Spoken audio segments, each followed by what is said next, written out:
యేసుక్రీస్తు నామమున మరలా ఈ నెట్వర్క్ కార్యక్రమంలో కలుసుకోవడం ఎంతో సంతోషం. డొనాల్డ్ ట్రంప్ విధించిన అన్ని పన్నులకు అమెరికన్ సుప్రీంకోర్టు నిషేధం తెలిపింది. అది దాటి చైనాలో దక్షిణ చైనా సముద్రంలో ఒక గొప్ప భూకంపము 7 రిక్టర్ స్థాయికి ఏర్పడింది. ఇది కాకుండా నార్త్ కొరియాలో గొప్పగా క్షిపణి పరీక్షలు జరిగాయి. ఇటువైపు ప్రపంచమంతటా గొప్ప ఉద్రిక్తతలు జరుగుతూ ఉన్నాయి. వీటన్నిటికీ మధ్యలోనే ఈ కార్యక్రమాన్ని చూస్తూ ఉన్నాం. రండి నిన్నటి వర్గంలోనికి వెళ్దాం. ఈ కార్యక్రమంలో 2 ముఖ్యమైన విషయాలు చూడబోతున్నాం. మొదటిగా ఇరాన్ అమెరికా సమస్య. ఈ కార్యక్రమం తీసేంతవరకు చాలా ముఖ్యంగా 12 అమెరికా నౌకలు ఏ కాలంలో లేని స్థాయికి ఉత్తర మధ్య సముద్రములో అదే సమయంలో ఒమన్ గల్ఫ్ వైపున కూడా నుంచున్నాయి. ఈ 12ను పాడు చేసేవి డెస్ట్రాయర్స్ అని చెప్తారు. అబ్రహాం లింకన్ అని నెంబర్ 1 యుద్ధ షిప్ ఉంది. ఇది ఇప్పుడు అక్కడుంది. ఇది యుద్ధ నౌక. ఇటువంటివి 12 అక్కడ నుంచునున్నాయి. ఈ శనివారం లోపల, అంటే ఈ కార్యక్రమాన్ని మీరు చూసేలోగా వారు తాకిడి చేస్తామని చెప్తూ ఉన్నారు. ఈ శనివారం లోపల తాకిడి జరుగుతుందని ట్రంప్ అనౌన్స్ చేస్తున్నాడు. ఇందులో మరొక పెద్ద ట్విస్ట్ ఏంటని చూసినట్లయితే జర్మనీ, ఫ్రాన్స్ వంటి యూరోపియన్ దేశాలు కూడా వారికి సహాయపడేట్టుగా వచ్చి చేరారు. వారి నౌకలు కూడా పంపించారు. ప్రపంచమంతటా ఒక భీకరమైన పోరు ఏర్పడింది. ఇంతకుముందు మీరు గమనించినట్లయితే ఇరాన్, రష్యా, చైనాను ఒక ముఖ్యమైన యుద్ధ రిహార్సల్స్ అనేవి చేశారు. ఆ సమయంలో రష్యా, చైనా వారి యుద్ధ నౌకలు వచ్చాయి. ఇప్పుడు అక్కడే ఉన్నాయి. సో వాళ్ళేం చెప్పారంటే అందరూ చేస్తున్నట్టు మేము ప్రాక్టీస్ చేస్తున్నామన్నారు. అయితే మనం ఇది ఎలా చూస్తున్నామంటే ప్లేస్మెంట్ చేశారు. ఆ విధంగా చైనా, రష్యా, ఇరాన్ వారి నౌకలు అక్కడున్నాయి. ఇంకొక వైపు చూసినట్లయితే ఇటువైపు అమెరికా వారి 12 యుద్ధ నౌకలు, దానితో పాటు ఐరోపా యుద్ధ నౌకలు అన్నీ అక్కడ ఉన్నాయి. అక్కడొక గొప్ప సంక్షోభమే ఏర్పడింది. దీనికి మధ్యలో అమెరికా వారు ఆపినా మేము తాకిడి చేస్తాం అని ఇస్రాయెల్ చెప్తుంది. దీనికి మధ్యలో ఇరాన్ చెప్తుంది ఈ వార్ చాలా ముఖ్యమైంది, మా మీద చేవేశారంటే అమెరికా పెద్ద నష్టాన్ని చూస్తోంది అని చెప్పి ఉన్నారు. సో ప్రపంచ దేశాలను కూడా తీవ్ర ఆందోళనతో చూస్తూ ఉన్నాయి. సో ఈ కార్యక్రమం నమోదు చేస్తున్నప్పుడు తాకిడి మీకు సంభవించి ఉంటుంది. ఎందుకంటే కాస్త ముందు తీస్తున్నాం. అవి సంభవించి ఉండొచ్చు, లేక మరొక కార్యక్రమంలో వాటిని గూర్చి మేము చెప్పే సమయం కావచ్చు. దీని గూర్చి జెలెన్స్కీ ఏం చెప్పాడనేటువంటిది దీని తర్వాత మనం చూడబోతున్నాం. రష్యా యొక్క ఈ వార్ చైనాతో కలుస్తుంది కదా, దీన్ని ఆయన ఎలా చూస్తున్నాడు? జెలెన్స్కీ ఏం చెప్తున్నాడు? రష్యా ముందుగా 3వ ప్రపంచ యుద్ధం స్టార్ట్ చేసింది. ఇప్పుడు ఆయన చెప్పిన విషయం, రష్యా 3వ ప్రపంచ యుద్ధం స్టార్ట్ చేసింది. అది కొంచెంగా ఐరోపాలోకి వస్తుంది. మమ్మల్ని చుట్టుముట్టి నాశనం చేయాలనుకునే పనితీరులో ఉక్రెయిన్ తర్వాత యూరోప్ని పట్టుకోవడం, ఉక్రెయినే యూరోప్ యొక్క గుమ్మము దగ్గర ఉంది. సో అలా పట్టుకుంటుంది అని చెప్తూ ఉన్నాడు.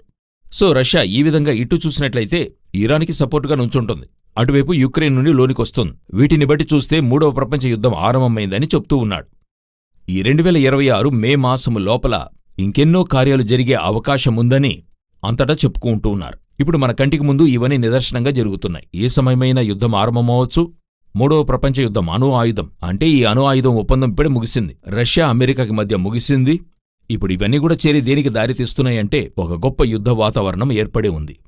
మనము 2వ అతి ముఖ్యమైన కార్యాన్ని దీనితో చేర్చి మనం చూడబోతున్నాం. ఇప్పుడు సమీపంలో ట్రంప్ ఒక అతి ముఖ్యమైన అనౌన్స్మెంట్ ఇచ్చాడు. ఏం చెప్పాడని చూస్తే ఏలియన్స్ గూర్చిన ఫైల్ నేనొకటి రిలీజ్ చేస్తాను అని చెప్పి ఉన్నాడు. చాలా కాలంగా ప్రశ్నలు వేయబడుతూ ఉన్నాయి. ఏలియన్స్ అంటే ఏంటి అని చెప్పి అడిగినట్లయితే గ్రహాంతర వాసులు అని చెప్తారు. ఈ ఏలియన్ అన్నందుకు ఆ ఒక అర్థం మాత్రమే కాదు, అనేక అర్థాలు ఉన్నాయి. ఇప్పుడు ఉదాహరణకి గ్రహశకలం పైనుండి పడుతుందనుకోండి, దాన్ని కూడా ఏలియన్ అనే మాట యూజ్ చేస్తారు. అంటే మన గ్రహము బయట నుండి వచ్చేటువంటి ఫారిన్ థింగ్ అని అర్థం దానికి. ఏదొచ్చినా ఏలియన్ అనే మాట యూజ్ చేస్తాం. కానీ పర్టికులర్గా వీళ్ళు యూజ్ చేసే మాట ఏంటని చూసినట్లయితే ఏలియన్ అని వాళ్ళు చెప్పేటువంటిది గ్రహాంతరవాసులు. ఇదేలాగా భూమిలాగా అనేక గ్రహాలున్నాయి. అందులో కంటికి కనపడని దూరంలో ఎక్కడో గ్రహంలో మనుషులు జీవిస్తున్నారు. మనలాగా మనుషులు జీవిస్తున్నారు. అలాగా ఆ మనుషులో, ఆ గ్రహవాసులో ఎవరో అక్కడ ఉన్నారు. వాళ్ళు మనలాగనే ఉన్నారు. వాళ్ళు మన భూమితో సంప్రదించాలని ప్రయత్నిస్తున్నారు అని కాలకాలంగా చెప్తూ ఉన్నారు. నేనే ఈ సమాచారాన్ని 40 సంవత్సరాలుగా వింటున్నానంటే చూడండి, ఇటువంటి విషయం చెప్పబడుతూ ఉంది. సమీపంలో దాని గూర్చిన ఒక పోడ్కాస్ట్ ఒకటి బారక్ ఒబామా మాజీ అధ్యక్షుడు మాట్లాడాడు. ఆ పాడ్కాస్ట్లో అతడేం చెప్పాడంటే, నేనది చూడలేదు, నాకు అది తెలీదు. ఏరియా 51 అనేది ఉంది, అంటే అమెరికా యొక్క సీక్రెట్ ఏరియా అంటారు. అది కూడా ఇంకా 100% బహిర్గతం కాలేదు, ఉంది అని చెప్తున్నారు. అందులోనే ఏలియన్ గురించి అన్ని రీసెర్చ్ జరుగుతూ ఉంది. అమెరికా యొక్క సీక్రెట్ విషయాలన్నీ కూడా కొంతమంది ఏం చెప్తారంటే అమెరికా అధ్యక్షునికి కూడా తెలియని విషయాలు అందులో ఉంటాయి అని అంటుంటారు. ఇవి నమ్మదగినవా అని తెలీదు. అయితే వాళ్ళు చెప్తున్నారు దానిలో 2 ఏలియన్స్ ని పట్టి ఉంచారు కొన్ని ఎగిరే వస్తువులొచ్చాయి, వాటిని పట్టిపెట్టాము, ఇలా ఏలియన్స్ గురించి ఎన్నో విషయాలు చెప్తూ ఉంటారు. సో ఈ ఒబామా ఏం చెప్తున్నాడు, ఈ ఏరియా 51లో కూడా అటువంటిది లేదు, నేను చూసింది లేదు. ఎందుకంటే ఒబామా వచ్చి దాదాపు 2 టర్మ్స్ ఉండేడు, అతను ఒక సక్సెస్ఫుల్ ప్రెసిడెంట్గా అక్కడ ఉండేడు, ఆయన కాలంలోనే బిన్ లాడెన్ని పట్టుకోవడం అయింది, ఒక టాప్ సీక్రెట్ అయిన ప్రాసెస్ అది. అలాగుంటున్నప్పుడు ఆయన చెప్తున్నాడు ఇందులో ఏం లేదు, మేం చూడలేదు అంటున్నాడు. కానీ దే ఆర్ రియల్ అనే వర్డ్ యూజ్ చేస్తున్నాడు. అది నిజమే, కానీ నేను చూసింది లేదు. దేని బట్టి నిజం అంటున్నప్పుడు కొంతమంది సైంటిస్టులు ఏమంటున్నారు, అక్కడ నుండి కొన్ని సిగ్నల్స్ వస్తున్నాయి, వాటిని వాచ్ చేస్తున్నాం, అది మన రేడియో ఫ్రీక్వెన్సీలోకి వస్తుంది అని వాళ్ళు చెప్తున్నారు.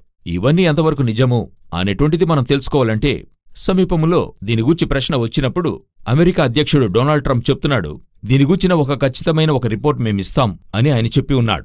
సరే, దీని వెనుక ఉన్నటువంటి బైబిల్ నుండి సత్యము ఏంటని అడిగినట్లయితే, మనం దీని గురించి ముందే ఎన్నో మాట్లాడున్నాం. మనకు తెలిసినంతవరకు బైబిల్ మట్టుకైతే ఈ భూమిలోనే దేవుడు మనిషిని సృజించాడు. గ్రహాంతర వాసులు ఉన్నారంటే మన మట్టుకైతే దూతలున్నారు. ఆకాశమండలమందున దురాత్మల సమూహమునుంది, అది దాటి దేవదూతలు పరలోకంలో ఉన్నారు అని చూస్తున్నాం. ఇదిగాక గ్రహాంతర వాసులంటే ఎవరని మనం చెప్పగలమంటే, ఇప్పుడు మరణించిన పరిశుద్ధులు వెళ్తున్నారు గదా, వారు పరదేశంలో విశ్రాంతి తీసుకుంటున్నారు. కాని వారు ఇక్కడికి తిరిగి వస్తారనే ఏ కాన్సెప్ట్ లేదు, అంటే ఇప్పుడు వచ్చిపోతున్నారనే కాన్సెప్ట్ లేదు. ఎందుకంటే అబ్రహాం లాజరస్ సంఘటనలో చూస్తున్నప్పుడు అక్కడ నుండి ఎవరు వెళ్లరూ రాలేరని ఉంది. బైబిల్ వాక్యం ప్రకారం మనుషులొక్కసారి మృతి పొందవలనని నియమింపబడెను, ఆ తర్వాత తీర్పు జరుగును అని ఉంది. సో వన్స్ అంతే. ఇప్పుడు మనవాళ్లు కూడా కథలు చెప్తుంటారు కదా, మరణించిన పరిశుద్ధులు ఆయన వచ్చాడు, నాతో కూర్చుని మాట్లాడాడు, వచ్చాడు పోయాడని చెప్తుంటారు కదా. అది ఈ కాలంలో చెప్పబడుతున్న కథలు చూడండి, 1% కూడా అందులో ఆ నిజముండానికి లేదు. ఎందుకంటే ఇటువంటి పరిశుద్ధులు తిరిగి వచ్చేదానికంటే పౌలు పేదరే తిరిగి వచ్చేయచ్చు కదా ఇక్కడికి. వాళ్లే ప్రసంగం చేస్తే చివరి కాలంలో ఎంత రివైవల్ వస్తుంది. ఇప్పుడున్న పరిశుద్ధులు మరణించి విళినోళ్లు తిరిగొచ్చారు, వచ్చి నాతో మాట్లాడారు, నేను వారిని చూశాను, ఇలా కథలు చెప్తారు. ఇది దేవుని వాక్యంతో కలవదు, అంగీకారము కాదు. అది మనం చూడలేం. ఇంకొక మెట్టు కూడా పైన చెప్పాలంటే, వాక్యానుసారంగా మరణించిన తర్వాత మరణించిన పరిశుద్ధులందరూ కూడా రూపాంతరం చెందుతారు. మర్త్యము అమర్త్యతను ధరిస్తుంది. వారు తిరిగొచ్చినప్పుడు ఎలాగో మీరు చూస్తారు చూడండి. ఇవన్నీ కూడా మనుషుల ఊహ. వారు ఆత్మలు ఏం మాట్లాడుతున్నామో తెలియకుండానే మాట్లాడటం. అయితే వాక్యానుసారంగా పరిశుద్ధులు మరణించి పరదేశంలోకెళ్తారు, అంతే, పని అయిపోయింది. సో వాళ్ళు తిరిగి రారు. దూతలు వచ్చిపోతుంటారు. బైబిల్ ప్రకారంగా దానియేలును చూడటానికొచ్చారు, మరియమ్మను చూడటానికొచ్చారు. ఆ తర్వాత ఇప్పుడు కూడా కొంతమంది చెప్తున్నారు దూతలు మమ్మల్ని చూడటానికొచ్చారు. కానీ ఏంటంటే ఈ దానియేలును చూడటానికి, మరియమ్మను చూడటానికి, యోసేపును చూడటానికి వచ్చిన దూతలు ఇప్పుడు వీళ్ళు చెప్పే కథలు ఉన్నాయి కదా, ఈ దూతలు వచ్చారు, మాతో కూర్చునే టిఫిన్ చేశారు, ఆయన నేను స్నానం చేస్తున్నప్పుడు వచ్చి తలుపు తట్టాడు. ఇవన్నీ చూస్తే బైబిల్ లెక్క ప్రకారంగా ఒప్పుకునేదిగా లేదు. వారు ప్రార్థిస్తున్నప్పుడు వస్తారు, వారు ధ్యానించేప్పుడు వస్తారు, లేకపోతే లేపుతారు, ఇలాగే ఉంది. ఇది చాలా డిఫరెంట్గా ఉంది. సో ఇది ఎలా ఒప్పుకోవడమో తెలియడం లేదు, వాక్యానుసారంగా ఒప్పుకునేదిగా లేదు. సరే, ఒకవైపు ఉంచేద్దాం. దేవదూతలు వచ్చిపోవడం మీరు రేడియో ఫ్రీక్వెన్సీలో చూడలేరు. మరి వారు సంప్రదించాలని చూశారు. ఇలాగెన్నో చెప్తూ ఉన్నారు చూడండి. కొన్ని సంవత్సరాలకి ముందు ఒక పాండుర వర్ణం గల గుర్రం కనపడింది అని చెప్తూ ఉండారు. అటు తర్వాత అది చూస్తే ఒక ఫేకు, అది ఒక ఏఐలో చేసినట్టు ఆ రోజున్న టెక్నాలజీతో చేసిందనేటువంటిది చెప్పి నిరూపించారు వాళ్ళు. ఇలా చాలా ఉన్నాయి. ఆకాశంలో చెయ్యి, ముఖం కనపడింది, ఏది నమ్మద్దు, బైబిల్ ప్రకారంగా ఏదీ లేదు. సో అప్పుడు ఈ ఏలియన్స్ కథ ఏంటి, ఎందుకోసం చెప్పబడుతుంది అన్నట్టయితే, చాలా ప్రాముఖ్యంగా అర్మగెదాన్ యుద్ధంలో జరగబోయే సంభవం. అంటే సంఘం ఎత్తబడిన తర్వాత 7 ఏళ్లు శ్రమకాలం. శ్రమల కాలం అనంతరం యేసుక్రీస్తు, ఆయనతో పరిశుద్ధులు వస్తారు. ప్రభువు తన వేవేల పరిశుద్ధుల పరివారంతో వచ్చెనని యూదా 14:15లో హానోకు చెప్తున్నాడు. ప్రకటన 20వ అధ్యాయంలోనూ దీని గురించి చూస్తున్నాం. అదేలాగా అర్మగెదాన్ యుద్ధం గురించి మనం చదువుతూ ఉన్నాం కదా. సో ఈ కాన్సెప్ట్లో మరి చూసినట్లయితే ప్రకటన 16:16లో ఉంది. దీని ప్రకారం చూస్తే యేసు వేవేల పరిశుద్ధులతో రావాలి. వీరందరూ ఎలాగ వస్తారంటే, ఈరోజు ఏలియన్ అని ఏది చెప్తున్నారో అలానే వీరు ఉన్నారు. అది బైబిల్లో నుండి తీసిన కథే చూడండి. సో యేసు ఆత్మగా ఉన్నాడు, దేవుడు ఆత్మగా ఉన్నాడు. ఆయనతో వచ్చేవారు ఆయన పోలి ఉందురని 1 యోహాను 3 మొదటి 2 వచనాలు. ఆయనతో వచ్చేవారు ఆయన పోలి ఉంటారు. అలాగున్నప్పుడు ఒక గొప్ప సమూహము భూమి మీదకొచ్చి యుద్ధము చేసి భూమిని పట్టుకుని 1000 ఏండ్ల పరిపాలన దేవుడు జరిగిస్తాడు. యాంటిక్రైస్టు వాడితో ఉన్నవారితో యుద్ధము చేసి ప్రభు పాలిస్తాడని వాక్యం చెప్తుంది. ఈ కథనే అపవాది ప్రజల మధ్య చేరవేశాడు. అలా అంతరిక్షం నుండి వస్తారు, పట్టుకుంటారు. అది చెప్పే కథ నిజమే. అలా చెప్పబడే ఏలియన్ అనేవారు ఎవరంటే, రానున్న ప్రభువు, ఆయనతో వచ్చేటువంటి పరిశుద్ధులు, ఈ యుద్ధం, ఇది ఒక హార్మెగెదాన్ వార్ అని చెప్తూ ఉన్నాం. దానికని ఇప్పుడే ప్రజల్లో ఒక విత్తనం విత్తుతున్నాడు. బాగా గమనిస్తే ఆదికాండం 3:15లో దేవుడు చెప్తాడు, నీకు ఆమె సంతానానికి వైరం కలుగుజేస్తా. ఆ కార్యం జరగకుండా వాడు ఏం చేస్తున్నాడు, జ్యేష్ఠకుమారులందరినీ కూడా చంపే ప్రయత్నంలో ఉండాడు. ఎందుకంటే యేసుక్రీస్తు రక్షిస్తాడని జ్యేష్ఠకుమారులను చంపుతూ ఉండాడు. మోషకాలంలో కూడా ఆ కార్యం జరిగింది. అయితే యేసుక్రీస్తు అది దాటి వచ్చాడు గదా, అక్కడ ఎందుకు జ్యేష్ఠకుమారులను ఎందుకు చంపాడంటే దానికంటూ ఒక కథ చెప్తుంటారు. జ్యేష్ఠకుమారుని బలి ఇస్తే మంచిదని స్టోరీస్ చెప్తూ ఉంటారు. ఇవన్నీ ఎందుకు అపవాది ఇలా జరిగిస్తున్నాడంటే యేసు జన్మించకుండా ఉండాలని. ఇదే విధంగా ఇక్కడ యేసు పరిపాలిస్తాడని ఇప్పుడేం చేస్తున్నాడో ఒక కథ చెప్తూ ఉన్నాడు. ఏం కథ చెప్తున్నాడని చూసినట్లయితే ఏలియన్స్ రాబోతారు, పట్టుకుంటారు, వారిని గూర్చిన విషయాలు ఇలాగ ఉన్నాయి. ఇప్పుడు యేసుక్రీస్తు సంఘం ఎత్తబడిన తర్వాత ఇప్పుడు తక్షణం మనం ఆ సమయం దగ్గరకు వచ్చేసాం. సంఘం ఎత్తబడుతుంది, అక్కడి నుండి 7 సంవత్సరాల తర్వాత జరుగుతుంది.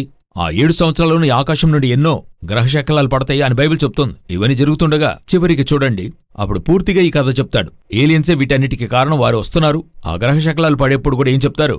ఏలియన్స్ మనల్ని ఢీకొంటున్నారు, అక్కడి నుండి ఏ కాలంలో లేనంతగా మన మీద పడుతుంది, ఇది సాధారణమైన విషయం కాదు, అక్కడి నుండి మనల్ని ఎవరు తాకుతున్నారు, ఇలా కథలు చెప్తుంటారు. చెప్పి చివరికి యేసుక్రీస్తు ఆయన దూతలు వస్తున్నప్పుడు లేక పరిశుద్ధులు వస్తున్నప్పుడు ఏలియన్స్ పట్టుకోవడానికి వస్తున్నారు అనే కథ చెప్పడానికోసమే, అలా ప్రిపేర్ చేయడానికి కోసమే ప్రజల మైండ్లో ఇప్పుడే ఒక విషయాన్ని సాతాను వేసి ఉంచాడు. అదే final war, anti Christ Jesus Christ కి మధ్యలో వార్. అందుకోసమే ఇన్ని విషయాలు చెప్పి పెడుతూ ఉన్నారు. ఏలియన్స్ అనే కథ సైన్స్లో ఇంతవరకును విజ్ఞానము అనేక విషయాల్లో ప్రూఫ్ అనేది ఇవ్వదు, ప్రూఫ్ ఇస్తున్నట్టుగా చూపిస్తుంది. ఇప్పుడు ప్రపంచ సృష్టి అనేది ఉంది గదా, విజ్ఞానం చెప్తుంది, దానికైనా ప్రూఫ్ ఏంటి? ఈనాటికి 100% ప్రూఫ్ దేనికి ఇవ్వడం కుదరలేదు గదా. కోతి నుండి మనిషి వచ్చాడనేది పాఠం. అయితే క్రోమోజోమ్ ఈనాటి వరకు సెట్ కాలేదని సైంటిస్ట్ చెప్తూ ఉన్నారు. ఇంతవరకు 100% ప్రూఫే కాలేదు. వాళ్ళేం చెప్తున్నారు? కోతికి మనిషి క్రోమోజోముకి కలుస్తుంది, ఒకందులకు 100% అంతా కాదు, ఒకందులకే. చాలా వాటికి అలా కలుస్తూ ఉంటాయి. ఎందుకు అట్టిపండు క్రోమోజోమ్ కూడా తీసి చూస్తే మనిషితో కలుస్తుంది? ఎందుకు? క్రియేటర్ ఒకటే కదా. ఆయన క్రియేట్ చేసేప్పుడు ఆయన మూలాధారంతో అన్నిటినీ క్రియేట్ చేస్తున్నాడు. మీకు అర్థమవుతుందనుకుంటా. సో ఆ విధమైన కథలే ఈ ఏలియన్ కథలు. ఇప్పుడు సైన్స్ అది చేతిలో తీసుకుంది, దానికి అపవాది సైన్స్ సహాయాన్ని తీసుకున్నాడు. సో ఇప్పుడు ఏమవుతుందంటే ఈ ఏలియన్ కథలు ఎక్కువగా వ్యాపిస్తాయి. ఇక పోను పోను దయచేసి ఇవేవి కూడా మిమ్మల్ని ఏం చేయవు. చివరిగా యేసుక్రీస్తు వచ్చేప్పుడు లోకములో అందరూ ఏం చెప్తారు? ఆ రోజు మేము ఏలియన్స్ ఉన్నారని చెప్పాం, ఇప్పుడొచ్చారు చూడండి. ఇది రాబోయే హర్మగెద్దోనుకైనా ఒక సిద్ధపాటు. ప్రభు చిత్తమైతే మరొక నిన్నటి వరకులో రాకడ ఆలస్యమైతే మరల మిమ్మల్ని కలుసుకుంటాం. చివరిగా వైటీవీ, ఆ హెచ్ఎల్ఎం ఆ ఛానల్ కూడా ఉంది, అది కూడా సబ్స్క్రైబ్ చేసుకోండి. ఇందులో సమస్య అయితే అందులో ఉంటది, ఇది సబ్స్క్రైబ్ చేసుకోండి. అందులో సమస్య అయితే ఇందులో చూడొచ్చు. అది కూడా దాటి మన యాప్లో మీరు దీన్ని చూడొచ్చు.